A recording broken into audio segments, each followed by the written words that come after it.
to an action-packed edition of Scott Fox After 9. On this one today, you're going to hear from President Trump. You're going to hear from Ontario Premier Doug Ford. I might try and squeeze in some of British Columbia Premier David Eby. I've got Marco Rubio, Chrystia Freeland. I've got them all. Coming up on this episode of The Pod, we're going to really drill down on some of the issues that are top of the headlines right now. And as always, I promise to give you a lot more audio, a lot more context, and a lot more clarity than you're getting from the mainstream media. And by the way, I have got such an issue with the mainstream media right now. You know, I get that they've got an agenda. I get that they're biased. But now I'm also starting to get concerned that they're really scaring people, including senior citizens. This Greenland thing has got some seniors so up in arms, they're actually thinking that the U.S. is going to invade Greenland and then maybe even Canada. And if you ask them, where did you hear something so ridiculous like that? The answer is the same every single time. I heard it on the news. The news is so biased. My God, I don't know what it's going to take to unprogram the programming that's gone into especially senior citizens in this country, because they watch the news, they trust the anchor, they think whatever they see on the news must be true, and it's very misleading what the news is doing. In case you haven't heard, looks like the Greenland thing was a complete nothing burger. Looks like the U.S. and NATO are going to reach a deal where the U.S. isn't just going to get a large part of Greenland, they're going to look after the entire Arctic. I'm going to circle back on that in this episode of the podcast. But in the meantime, you folks in the mainstream media news, could you calm down? Because you're really starting to scare people, but with your rhetoric. You want to get people fired up and angry at Donald Trump. I understand why you're doing it. I understand that's your political ideology. And I understand that you don't want to put blame where blame lies. Right here with our own government. Donald Trump didn't create the vast majority of the problems that we have in this country. The vast majority of them had nothing to do with him. But the news just tries so hard to blame every issue we've got on Trump. And you know what? Trump brings some of it on himself. Absolutely. This whole fiasco with Greenland didn't need to go down the way it did. So a lot of it is self-inflicted. The hits to his reputation in Canada and around the world. But it doesn't change the fact that our media has a responsibility to present the news as balanced as possible. And we are not getting that right now. And it's really starting to freak out some senior citizens. In particular, some of the ones that listen to my radio show. It's amazing. Today, I mentioned on my show that there is a chain of hotels in Las Vegas that would really like to get Canadian tourists to come back down there. And what they're doing is they're offering Canadian money at par. You go and stay there. You drink in their bars. You eat in their restaurants. And Canadian money is going to be treated at the exact same value as American money. That's incredible. I mean, that's 30 cents on every dollar that Canadians are saving when that happens. I think that's a fantastic offer. Now, the fact that Canadians aren't going to Vegas very often these days, I think has more to do with Vegas than anything else. They raise their prices to an extortionate level, charging $15, $20 for a beer that you could walk into a 7-Eleven on the Strip and get for under $1. It's insanity. Vegas, you did this to yourselves, but I think this is a good way to try and get Canadians to come back down. Offer Canadian money at par. The amount of people that texted in, seniors in particular, that were angry that I would dare promote going to America. It's insanity. Listen, if you want to go to America, absolutely go. And you don't need to feel bad about that. We've got a dispute with the Americans, but, you know, nobody should be shamed because they wanted to take a quick vacation down to Vegas or wanted to go and lay on the beach in Florida or something like that. But these seniors, they're so programmed. They think that this is an existential threat to our country. And at the end of the day, it's really not. I'm serious. It's not. I'm going to try and circle back on that in this episode of the pod. Before I get into it, there's one more thing I want to touch on. It is really cold in Southern Ontario. That's where I come to you from every day. This weekend, Southern Ontario is going to be the coldest place on earth. And I didn't believe it at first. I had to fact check it. Yeah, it's going to be colder this weekend in Mississauga, just west of Toronto, than it's going to be in Iqaluit. It's just a weird mass of Arctic air that's blowing into the GTA in Southern Ontario, and it's going to be really cold. Well, now we have tens of thousands of Canadians sleeping on the street, and it keeps me up at night. I go out and I walk the dog for 10 minutes and I am frozen to the bone. And I don't know how there's so many Canadians that can sleep on the street. I really want to know what I can do. I really do. And it's funny because if you have a conversation with some people, they're very dismissive of this. Oh, yeah? Why don't you take him into your place? That's such an asinine response that I almost don't think it deserves a response. Let me tell you this. You don't have to take a complete stranger with God knows what issues into your home and let them sleep under your roof with your family to prove you care. I'm telling you right now, I care deeply. But no, I'm not going to put my family in a weird situation like that. I really want something to be done, and I'd like our leaders to step up and lead. It's amazing to me that we have all these asylum seekers and people like that, and we had no problem putting them up in Niagara Falls hotels and giving them meal vouchers and all these things. We went over the top for people that claimed they were seeking asylum when they got to Canada. And a lot of them were just ripping us off. They were just ripping off our system, taking advantage of our generosity and exploiting our social safety net. But the government did it. They gave them absolutely everything. But we're not doing anything for the actual Canadians who have been part of our system for years and have ended up in a bad situation. There's a lot of people who might say, well, if they're cold, they should just go to a shelter. I also want to point out, and this has been confirmed time and time again, there's a lot of people who think it's safer to go and sleep in a little wooded area or forest area in a subdivision than it is to go to a shelter, because of all the crime that happens in the shelters. A lot of people that are unhoused feel completely unsafe in a shelter. They're afraid they're going to get robbed. They're afraid they're going to get raped or assaulted. They're afraid they're going to be injected with something and these weird drugs that are going around. They don't want to be there. They don't want any part of that. They just want somewhere warm to go. And I really don't understand why we as a country haven't prioritized this. Where are our leaders? I believe this one in particular falls squarely on our local governments. That was another group that was all too happy to shell out money and buy hotels and meal vouchers and stuff for people that claimed they were seeking asylum. But we're not doing anything for actual Canadians that are sleeping on the street right now when it's going to be minus 23 degrees without the wind chill. It's insanity, and I really hope that we as Canadians can at least agree on this. And I know we don't agree on much, but let's try and agree on this. We can't leave any Canadian behind, and we really need to pressure our leadership at every opportunity to start stepping up and funding new supports, new resources. Maybe it's new shelters, maybe it's meals. I don't know what it is. But the creative people in government should be able to come up with a solution for this. We can't allow Canadians to be sleeping outside in these frigid cold temperatures. And it really does gut me. I know it's probably on your mind too, because how can it not be? These are people that were taxpayers at one point, and now they've ended up, through no fault of their own, unhoused. And I think it's completely unacceptable that we are just letting them slip through the cracks and sleep outside, and nobody seems to care. And that's the way it is in the vast majority of cities across Canada. And it's completely unacceptable. Thanks for hearing me out on that. I wanted to get it off my chest. I wanted you to know that if you're feeling bad about this, so am I. But I'm probably in the same situation as you. I don't know what we individually can do. No, we're not going to take them into our own homes. There's all kinds of logistical and security concerns over that. But that doesn't mean they don't deserve help. I am totally okay with my tax dollars being used to create a temporary shelter and give a couple of hot meals and hot drinks to people who need it right now that are unhoused. And I think that anything other than pure sympathy and pure help and support for these people is unacceptable. And I think our leaders need to step up and start doing their job and making sure that these people have somewhere safe and warm to go. That's where I'm going to leave that. I've had some incredible DMs come in for tomorrow's Listener DM Friday. That's going to be great. I'm looking forward to it, and we're going to cover a lot of different topics. Let's jump into this episode now, though. I realize I'm almost 10 minutes in here, and we're just really getting to the content, but just some things I had to get off my mind to get the pod started today. I want to say what's up to Ezra Levant and the crew at Rebel News.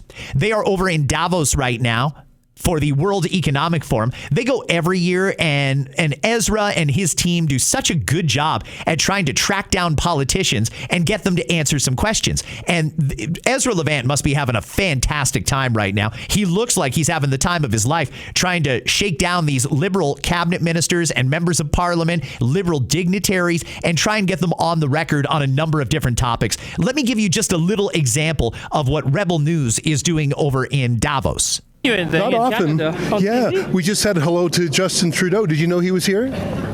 I've heard of it, but I've not seen it. He's here with Katy Perry. They look great together. Well, listen, if you say so. Can I ask you a question about China and Qatar? Both of those countries have human rights records, and you guys didn't emphasize that publicly. Did you raise that privately with them?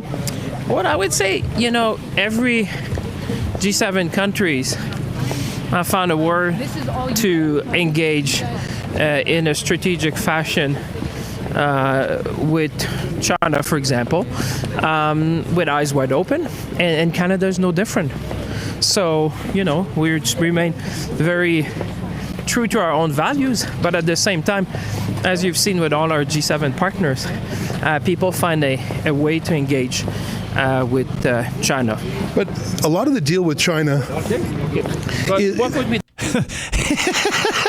That was Ezra with Francois-Philippe Champagne. He is our finance minister. And full credit to Francois. He actually did entertain this for a while. That was about 8 minutes, and I only played just a little bit of it for you. At least he answered some of the questions. That was him, again, with the finance minister. Now let's go to Ezra Levant trying to track down Melanie Joly. Why are you cozying up to China with their human rights abuses? China and Hamas, there's a bit of a pattern there, don't you think? I'm sorry, are you going to trip right now? No, I don't think so, but I'm worried that you are whitewashing China's human rights abuses just to troll Donald Trump.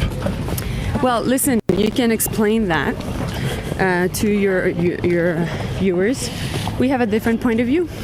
And so we're doing it for us, for Canada. Well, your Prime Minister said that China was the #1 security threat, and now he's making a partnership with them. So you heard what the Prime Minister had to say. What do you have to say about this? Thank you. Listen, guys, Thank you. We're just trying.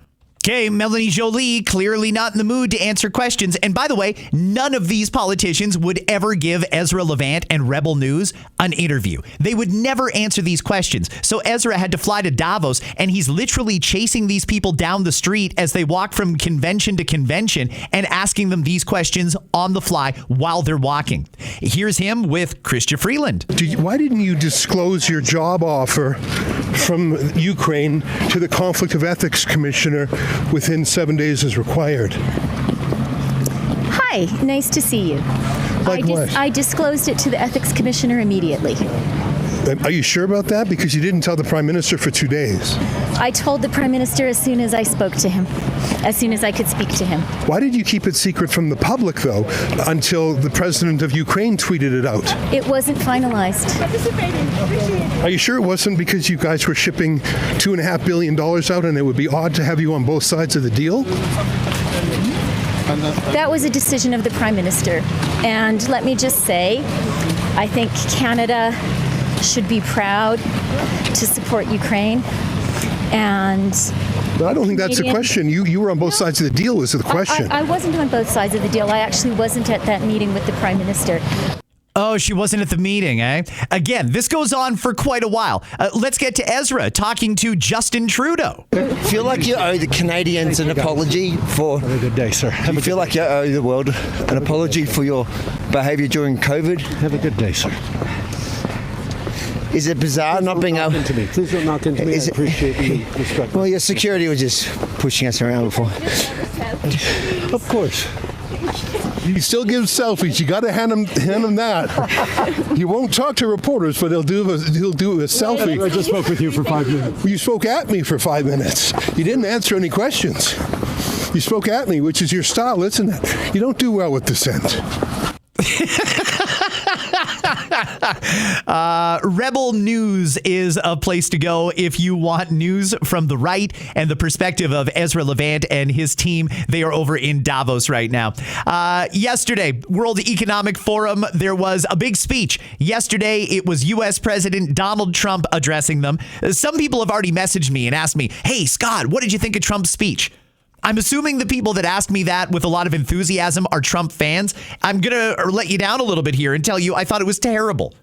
It was a bumbling, fumbling, rambling, grievance-filled speech that I wanted more from the president.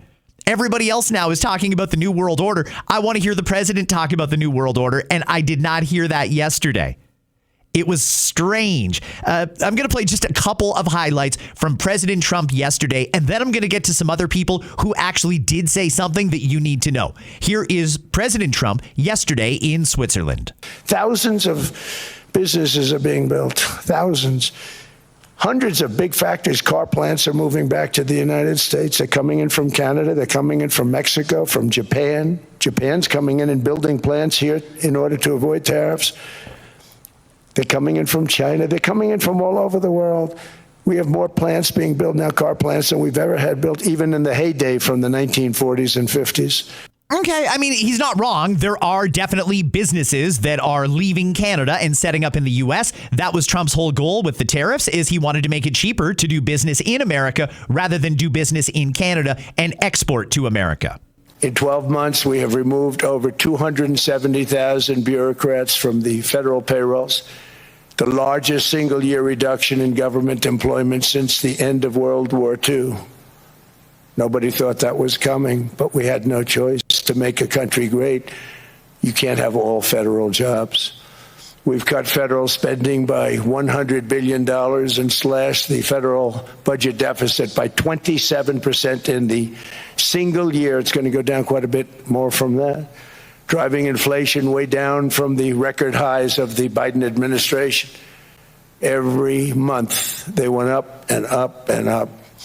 I promised to cut 10 old regulations for every single new regulation, but instead I've cut, actually till this point, 129 regulations for every one new regulation approved. So every time they come in with a new regulation, we do at least 10, but so far it's averaging out to 129, if you can believe it. In July, we passed the largest tax cuts in American history, including no tax on tips, no tax on overtime, no tax on Social Security for our great seniors. We also provided 100% expensing. That's the one they like. And bonus depreciation for all new equipment and capital investments to help companies expand and shift production to America. They are so in love with that. They build a plant, they're able to deduct it immediately, the whole thing, rather than waiting 38 to 41 years in the old days. This is a miracle taking place. Nobody thought it would ever be done by any country, but it's done by us. It was what made my first term the most successful 4-year term that we've ever had from a financial standpoint. I mean, as you can see, or as you can hear, there's really not a lot to it. I think we've heard a lot of this before. It wasn't a great speech, but the ending was a little bit better than the beginning. Let me play just the wrap-up to Trump's speech yesterday at the World Economic Forum. So together with confidence, boldness, and persistence, let us lift up our people, grow our economies, defend our shared destiny, and build a future for our citizens that is more ambitious, more exciting, more inspiring, and greater than the world has ever seen. We're in a position to do things that nobody else has ever even thought of before. And many of the people in this room are the ones that are doing it. And I want to congratulate you, and I'm with you all the way. You can do things that nobody else can even think about. So I congratulate you on your tremendous success. And the United States is back, bigger, stronger, better than ever before. And I'll see you around. Thank you all very much. Thank you very much. Okay, I mean, not a great speech, if I'm being completely honest. Not great, but that's okay. I didn't expect it to be. Trump is a negotiator. He's not necessarily the best at giving those statesman-like speeches, and that was on full display at the World Economic Forum. However, there is some interesting stuff that has come out of the WEF when it comes to America. I want to play for you a little bit of Howard Lutnick. He is the Commerce Secretary. I believe he's Commerce. Howard Lutnick is certainly going a lot further than President Trump did in explaining what America's end goal is. Listen to this. It's about 2 minutes long, and it's very, very insightful. We are in Davos at the World Economic Forum. And the Trump administration and myself, we are here to make a very clear point. Globalization has failed the West and the United States of America. It's a failed policy. It is what the WEF has stood for, which is export, offshore, far shore, find the cheapest labor in the world, and the world is a better place for it. The fact is, it has left America behind. It has left the American workers behind.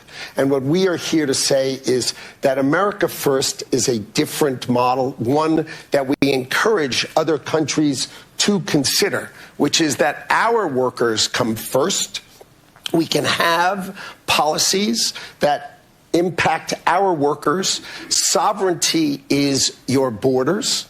You're entitled to have borders. You shouldn't offshore your medicine. You shouldn't offshore your semiconductors. You shouldn't offshore your entire industrial base and have it be hollowed out beneath you. You should not be dependent for that which is fundamental to your sovereignty on any other nation. And if you're going to be dependent on someone, it darn well better be your best allies.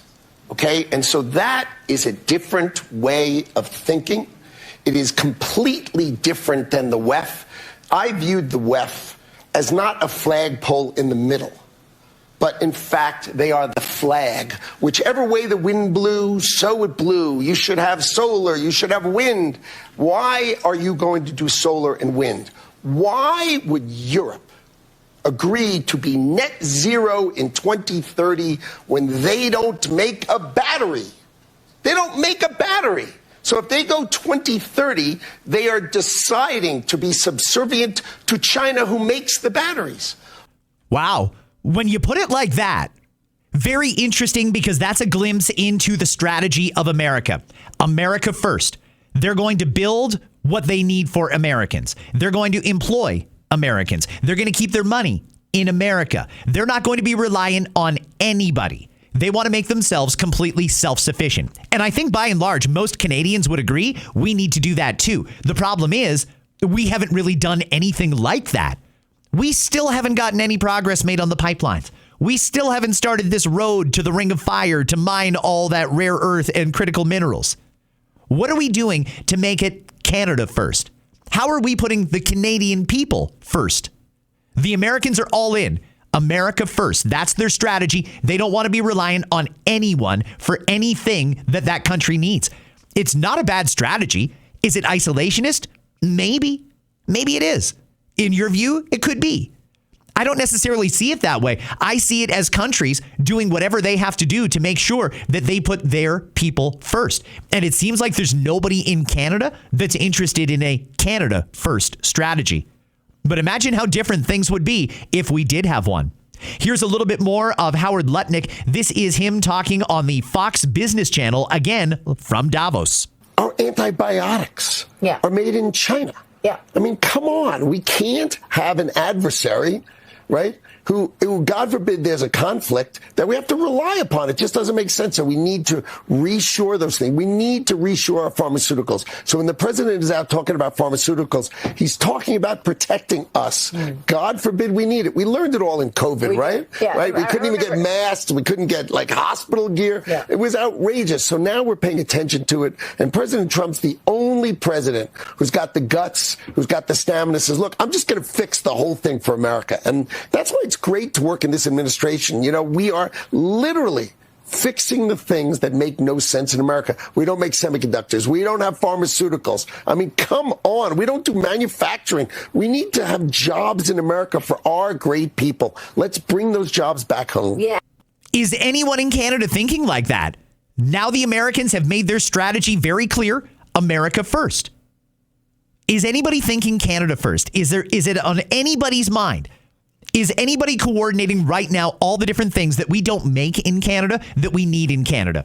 We need pharmaceuticals as well. We need semiconductors. We need an incredible source of hydro and energy. That I think we can do. It's just going to be a real long time before we get there. Apparently, there's one plant in all of Canada that makes baby formula. That's an important thing. We need baby formula. It's owned by the Chinese. What are we doing here in Canada to put Canada first? That's what I want to understand, because right now it doesn't seem like we're really doing anything except running around the world trying to do trade deals with other countries, which then again leaves us reliant on those countries. And I have no problem with doing these trade deals. I just want to make sure that somebody here in Canada is thinking Canada first. And let's make sure that we have everything we need for Canadians in this country, or the vast majority of it anyway, so we're never reliant on someone else again. Now, a big storyline over the last few days has been Donald Trump's quest to take Greenland and make it American. Yesterday, we got a lot more clarity on where this is going. Listen to this. Well, the deal is going to be put out pretty soon. I mean, we'll see. It's right now a little bit in progress, but pretty far along. It gets us everything we needed to get. Will the U.S. still get Greenland? Will the U.S. still get Greenland, sir? Say that convinced you. Say it? What did Mark Rutte say? Well, he's a great leader. I think he's fantastic. The Secretary General was representing the other side, which is really us too, because, we're a very important member of NATO. I've done a lot for NATO. And it's really nice. I mean, it's a deal that everybody's very happy with. President Trump suggesting they have the framework for a deal that's going to heavily embed America into Greenland. And I'm led to believe that this is not the U.S. taking all of Greenland and annexing it or something like that and making it American. I'm told there's going to be large pockets of Greenland which will be considered sovereign American territory. And that is where they're going to set up their military bases, prepare the Golden Dome for our defense, and so on and so forth. The president did a few interviews early this morning over in Europe. Here's a little bit more. I believe this is him on Fox News talking about the deal he got done for Greenland. Well, we have a concept of a deal. I think it's going to be a very good deal for the United States, also for them. And we're going to work together on something having to do with the Arctic as a whole, but also Greenland. And it has to do with the security, great security, strong security, and other things. The market 600 points, getting back a lot of some of the nervousness we had in the last couple of days. The tariffs are off. Nothing happens on February 1st. No, we took that off because it looks like we have pretty much a concept of a deal. A deal of ownership, a deal... Well, it's a little bit complex, but we'll explain it down the line. But the Secretary General of NATO and I and some other people were talking, and it's the kind of a deal that I wanted to be able to make. Where does Denmark, did they weigh in on what they want, what they would agree to? Well, I assume they did, because he very much represents, he's a strong leader. Mark Rutte. And he, I assume he's been speaking to them. He's been speaking to all of them. Are mineral rights involved? Is ownership involved? Did the Golden Dome sway people? I don't want to say yet, but... The Golden Dome was very compelling today when you talked about that. Yeah, the Golden Dome, and they're going to be involved in the Golden Dome. And they're going to be involved in mineral rights, and so are we. It's not specific enough to know at this point how long this lasts, whether it's... Forever. It'll be forever. For Greenland at this point. Yeah. Forever. That's staggering. That's better than a 99. This is what, 2 hours after. It's better than the Obama deal with the famous Iran nuclear deal with a 9-year deal. I'm going to leave the president there, and I apologize. That was actually him on CNBC. So I just want to point out here, while the media went absolutely nuts, like a dog with a bone, trying to, again, sully the reputation of the president and make Canadians like him even less than they already do, they scared a lot of people over the last couple of days, thinking the Americans were going to invade Greenland, and then Canada could be next. I think almost every mainstream media outlet had that narrative going at least once. And could Canada be next? No, he was never going to use military force to take Greenland. That's stupid. He was never going to do it. He was negotiating the whole time, and anybody with half a brain knows that that's what that was. Donald Trump was never going to invade Greenland and take it by force. That's completely ridiculous. And the media knew that. And by the way, we talk a lot about the NATO alliance. What is Donald Trump going to do? He's going to turn his back on NATO. He's not a friend of the NATO alliance. Really? Well, here is the Secretary General of NATO, Mark Rutte, talking about how much Donald Trump was right and how he does need Greenland. We know that the sea lanes are opening up. We know that China and Russia are increasingly active in the Arctic. There are 8 countries bordering on the Arctic. 7 are a member of NATO. That's Finland and Sweden and Norway and Denmark, Iceland, Canada and the US. And there's only 1 country bordering on the Arctic outside NATO, and that's Russia. And I would argue there is a 9th country, which is China, which is increasingly active in the Arctic region. So President Trump and other leaders are right. We have to do more there. We have to protect the Arctic against Russian and Chinese influence. And that's exactly what NATO ambassadors decided to do in September. We are working on that, making sure that collectively will we defend the Arctic region. Well, there you have it. That's the Secretary General of NATO saying Trump was right. Yes, China and Russia are threats to a lot of NATO countries, and he supports getting a deal done for Donald Trump to set up his Golden Dome in Greenland. That's right from the Secretary General of NATO. There was never a threat. Everyone knew it. By the way, while Trump was apparently, according to our news, threatening to invade Greenland, they were selling arms to Denmark. They were actually selling them weapons. Deals just done in the last couple of weeks. Would you be selling weapons to the country you're about to attack? Of course not. It should have been obvious to everybody this was not going to happen. Donald Trump, by leaving all options on the table, that's what they say, was negotiating. And by the way, he won. For the most part. I think this is actually a pretty good compromise. Greenland stays Greenland, but the U.S. is going to have sovereign U.S. territory in Greenland that they can call their own and that they can defend as if it's theirs. I think that's an important thing. I just don't understand why everybody gets so caught up in the day-to-day of Donald Trump being Donald Trump, and they don't look at the bigger picture. When we look back at this moment in history, do you think we're all going to be fixated on the panic of the last 48 hours, watching the stock market crash because America is going to invade Greenland? No, of course we're not. We're going to talk about security and how secure the Arctic is because this deal got done. And by the way, this deal directly benefits Canada. We're now surrounded, though, by the Americans. To the left, we've got Alaska. To the right, we'll have parts of Greenland. To the south, we've got America itself, and just over above us, Russia. All right, so one angle is not that great, but the rest of them are pretty good. You know, I just hate the gaslighting, and I really am concerned that the news is really scaring people because they will stop at nothing to embarrass President Trump, to egg him on, to continuously slander him. And by the way, he deserves some of it. Absolutely. The guy doesn't do himself any favors, but nonetheless, those in the mainstream media should know better. They knew it was never a realistic possibility that Trump was going to attack Greenland and take it by force. But they ran with that narrative again to continue trying to scare Canadians and to pressure Canadian politicians not to side with the Americans, but to continue going along with our government who wants to jump into bed with China. Let's bring it back to Canada now. That's enough from the World Economic Forum for today. Big news conference held yesterday in Toronto, and it was all about the auto sector here in Canada. Want to play a little bit of someone that I like a lot. He is Flavio Volpe from the Canadian Automobile Manufacturers Association. I can't remember which group he represents, but Flavio is certainly a voice for the auto industry in Canada and in Ontario. Here's him talking yesterday with Ontario Premier Doug Ford. What did we do last week with China? We gave tariff-free access to about 3% of the Canadian home market to importers who will not have to have any Canadian content in them, who do not have any Canadian content in them to date. That's raw materials, that's supplies, that's technology stacks in the vehicles. And we made an agreement to have them invest here, potentially to cover the concession that we made.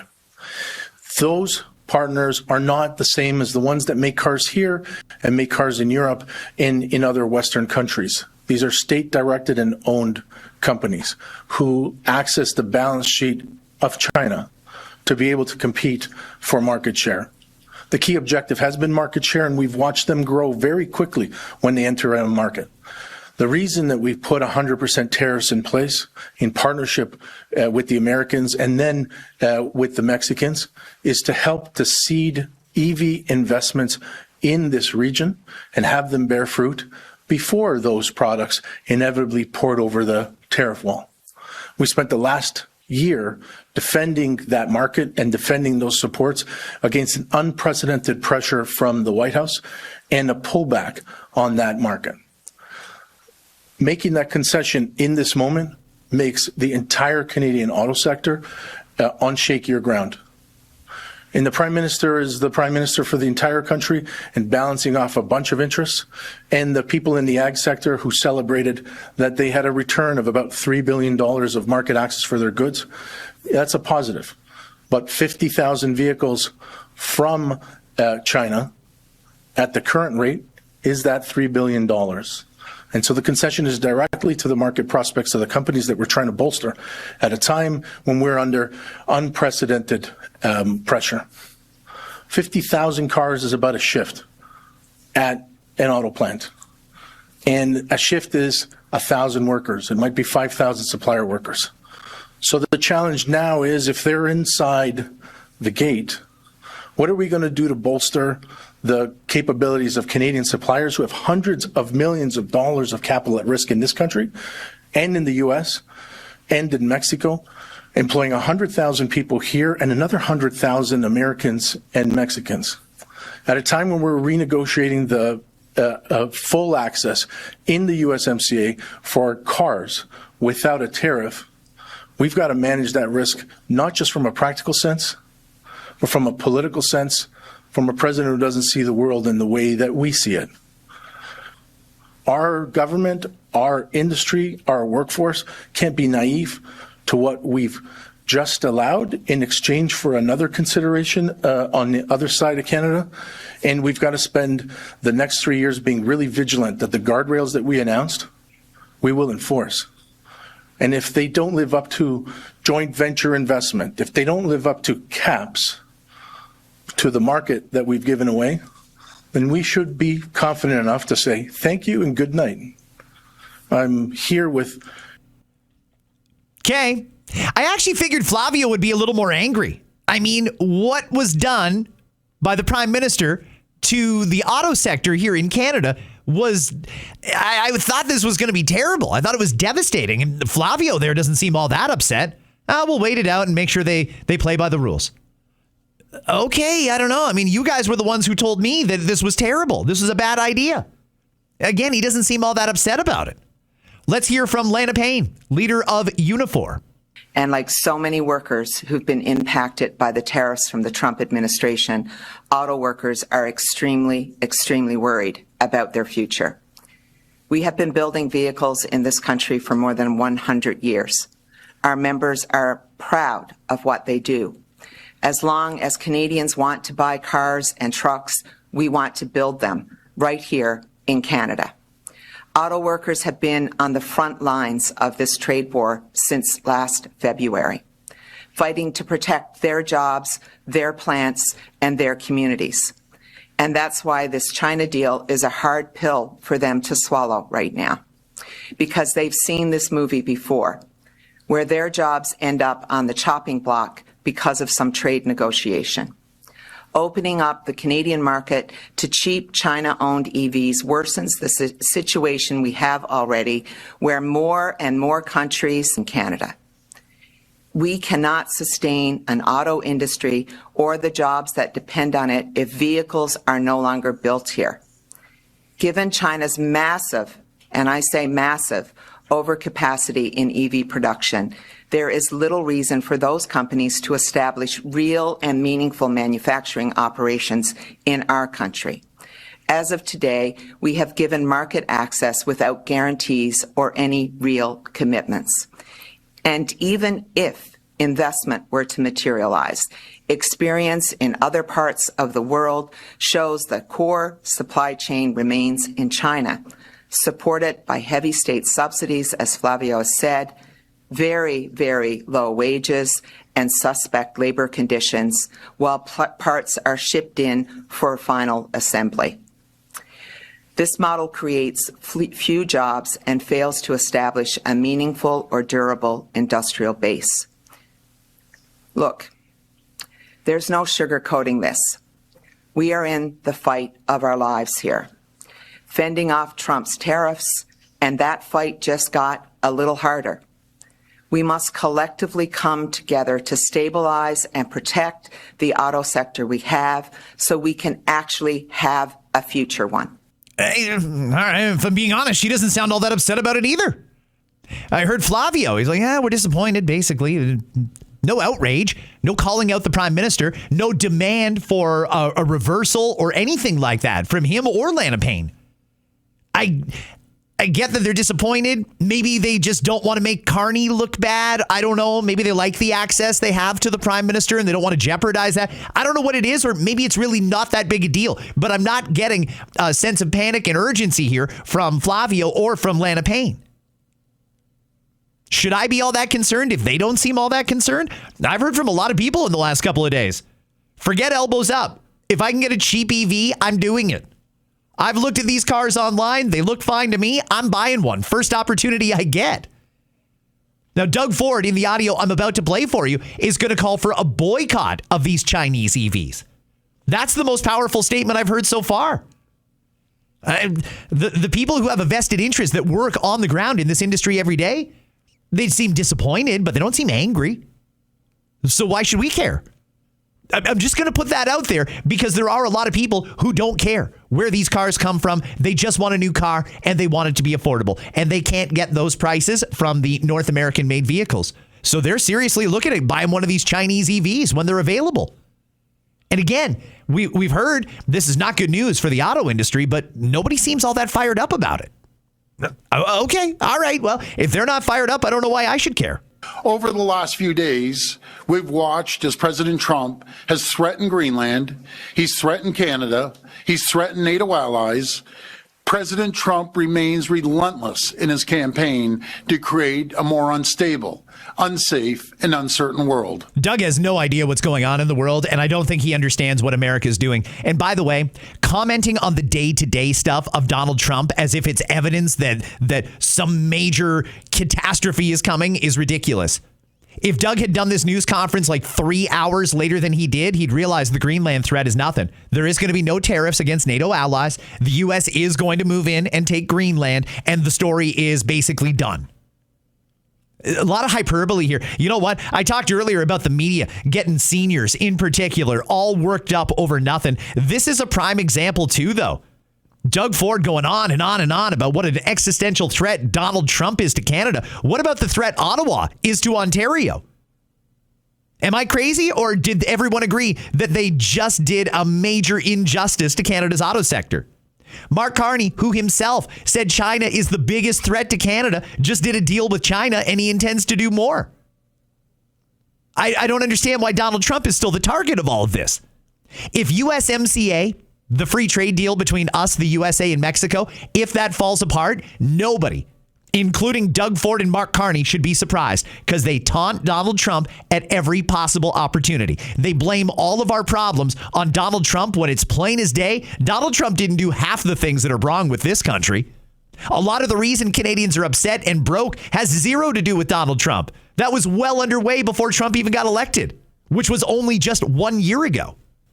There's never been a more important time for Team Canada to stay united. There's never been a more important time to deliver on our plan to protect Ontario. Last week, Prime Minister Carney announced a deal with China that will allow thousands of cheap, made-in-China electric vehicles into Canada's market. I've been clear about my concerns with this deal. By opening up our country to a flood of cheap, made-in-China vehicles, the federal government is asking Canadian auto workers to compete on unfair ground. We've seen what happens when cheap Chinese vehicles enter Western markets. Factories have closed, workers have lost their jobs, That's the risk this deal is creating right here in Ontario.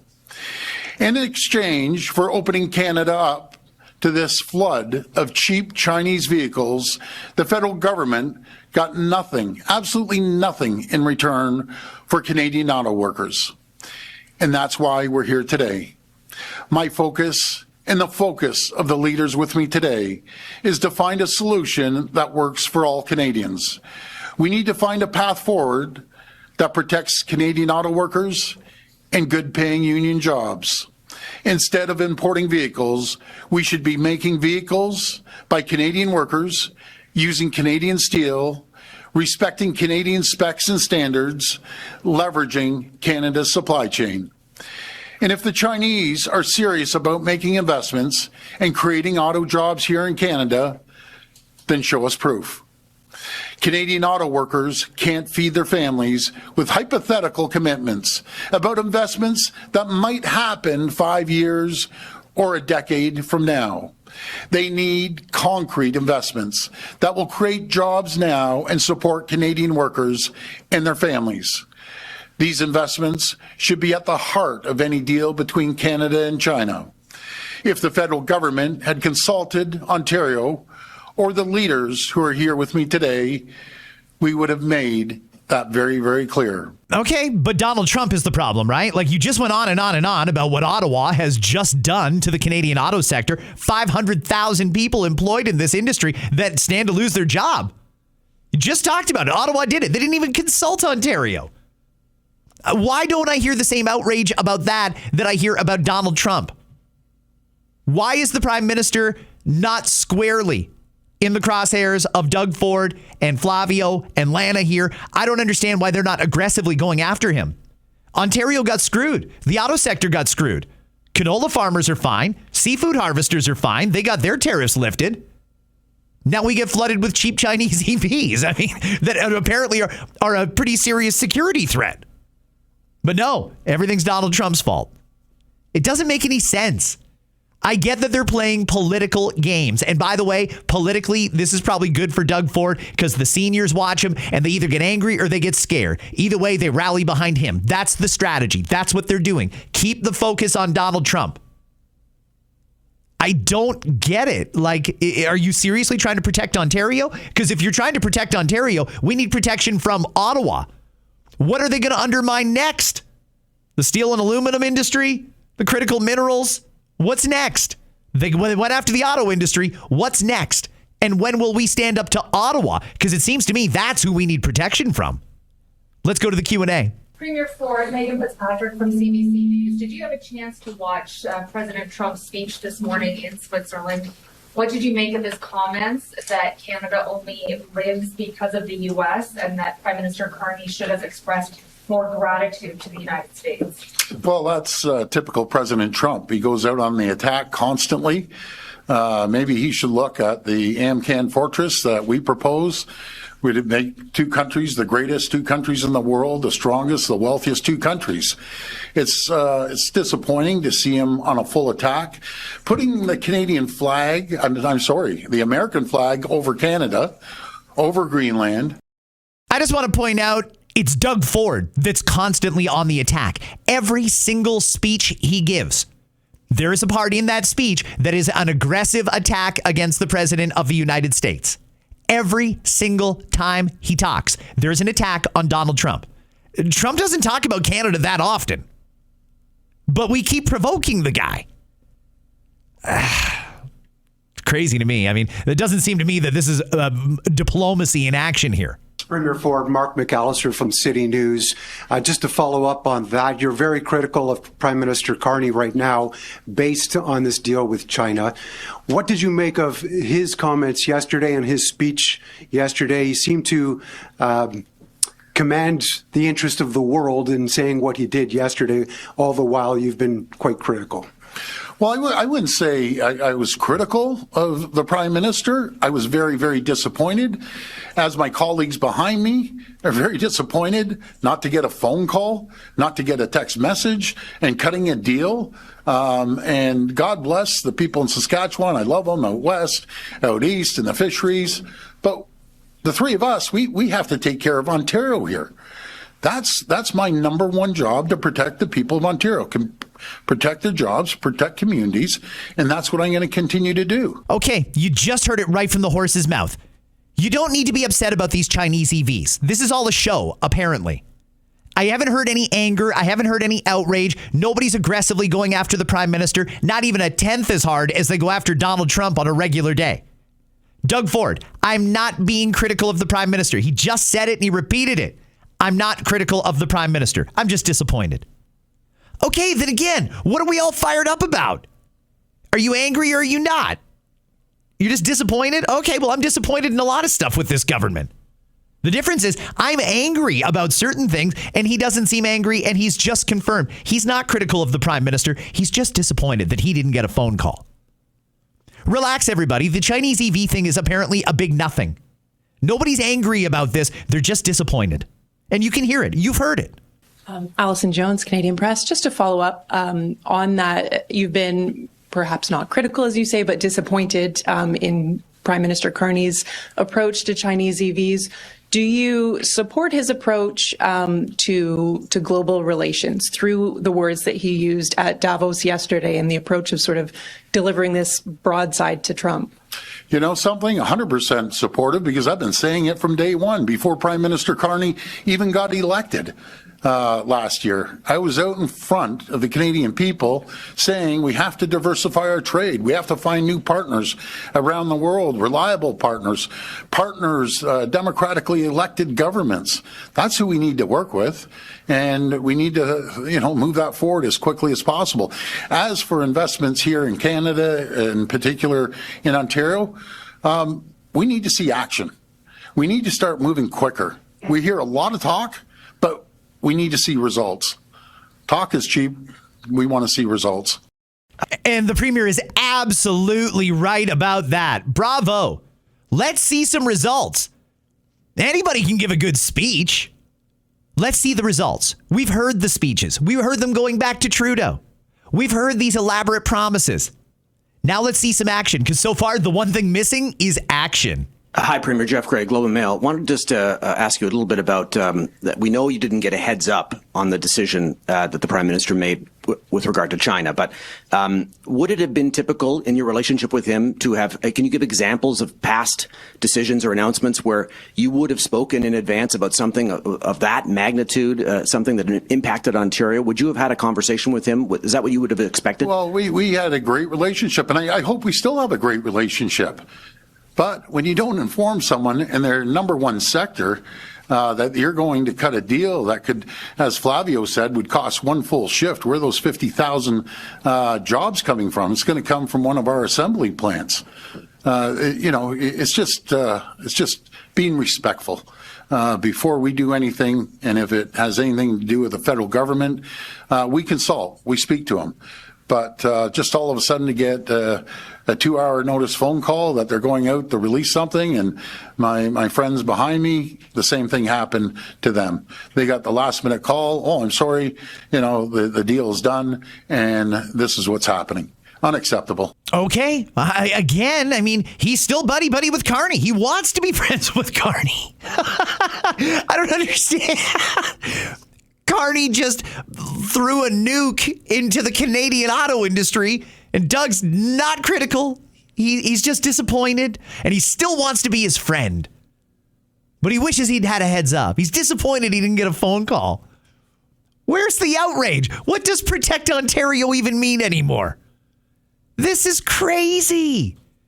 They will spend every ounce of their energy being critical of Donald Trump, but they will not criticize Mark Carney, and I don't know why. I don't know if it just cracks a real tight whip or what, but I don't understand why none of these people can stand up and say it the way it is. Mark Carney screwed us. He did, and nobody seems to care. Morning, Premier. Rob Ferguson, Toronto Star. Hi, Rob.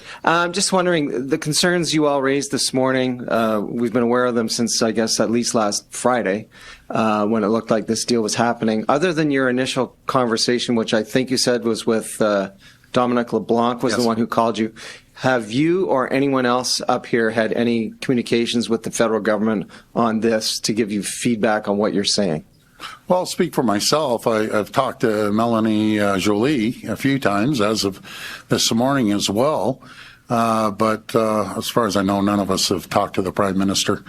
Okay. Are you getting it? What did you hear from her?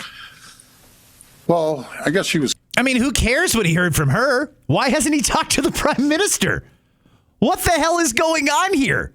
What the hell is going on? Was Doug just disposable? Mark used Doug. Doug supported Mark. Mark got elected.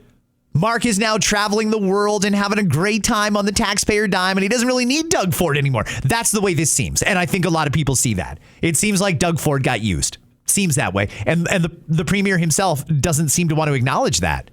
If it's not true, tell me the counterpoint here. Didn't give him a heads up, still hasn't even talked to him. Also, if I could, Premier, I wanted to ask your guests if they could weigh in on if you guys agree with the Premier's contention that the Chinese-made vehicles to be sold in Ontario will be spy cars, as the Premier puts it, that they will eavesdrop, essentially, on your phone conversations. Do you agree with the Premier? Sorry, I jumped forward because I'd be happy to take this because the question is about the technology that are in the vehicles. And in China, the Chinese federal government has restricted Teslas made in the USA from radiuses close to government buildings and military installations. They know that these vehicles that are packed with hundreds of sensors and over-the-air updates are a risk, just like any of our connected technologies are. The question about the Chinese versus what others have brought forward as examples, like my cell phone made by Foxconn in Shenzhen, is that the tech stacks in these vehicles that do the over-the-air updates have their destination for that information in China. And as we look at our relationship, our wider relationship with China, a country whose industrial policy has been hostile to ours, we've been very careful from a cybersecurity point of view. So with vehicles, and I've published on this 2 years ago, the solution for the Chinese with Tesla is to have Tesla tech stacks that are housed in China. And the solution for Canadians through Transportation Canada, through the CMVSS process that these vehicles are going to get certified, must also include, from a cyber point of view, controls over where that data gets transmitted to and where it gets housed. I think it's a question that Canadians and Canadian companies answer every day with their valuable data, and it's not fantastical to think that the vehicles with the highest concentration of the technology that collects geospatial, behavioral data, the Premier talked about phone calls, but it really is about transmission from encrypted phones to other encrypted phones that go through somebody else's tech stack, then are vulnerable. I think the Chinese are kind of on the forefront of this. They've been able to use their own regulations to make sure that Teslas aren't spying on Chinese government. We shouldn't be naive about the reciprocal arrangement. Okay, that's real good information from Flavio Volpe there. One more for the Premier. I want to talk about him and his call to boycott Chinese EVs, even though they will be available in Canada. Chinese-made EVs. A moment ago, you said you're discouraging Canadians from buying one of the 49,000. Are you officially asking Canadians, Ontarians, to boycott any of the 49,000 Chinese-made EVs that come to Canada? That is exactly what I'm saying, Colin. So thank you for that. Say the word. So you're asking them to boycott the Chinese EV vehicles. Support companies that are building vehicles here. It's as simple as that. This is a Team Canada approach. We got to stick together. As simple as supporting. And when you go out, buy a company. It doesn't necessarily. Toyota builds 500,000 cars, and Stellantis is building, and GM, and so on and so forth. Support the companies that support us. It doesn't have to be the exact product, but if at least we're supporting them, they're going to stay in Ontario. And Colin, I want to thank you for asking me about the gun buyback as well. So the Premier there is going to go on to explain that he does support legal gun owners. As a legal gun owner, I appreciate that very much. So thank you very much, Premier Ford, for your support. What I would like to hear from you, though, is not just that you support legal firearms owners. I'd like to hear from you that the OPP will not participate and Ontario will not participate. That's something that I don't think he said in that news conference. But he did say, boycott the Chinese EVs. I really admire the hell out of the premier for standing up as vehemently as he is for the auto workers. It is a critical sector here in Ontario, and things are not looking good. And yeah, they're under pressure from a lot of different places. I just don't understand why the premier will still continuously go after Donald Trump as the reason for this and not go after Mark Carney, who's the one who signed the deal and completely cut Ford off. Still hasn't even talked to him. This is Doug Ford, who went absolutely bananas when Diageo was going to close one bottling plant in southwestern Ontario, but they were going to continue to make Crown Royal in Canada and bottle it in Canada. Doug Ford went nuts and threatened to rip their entire product out of the LCBO because they were closing one plant. Now the Prime Minister does a deal that Doug Ford himself says could cost hundreds of thousands of jobs. No outrage, not critical, just disappointed. Tomorrow, listener DMs. Thanks for listening to this whole episode of Scott Fox After 9, friends. Hit subscribe, share it with somebody who might enjoy it, and I will catch you right back here in less than 24 hours.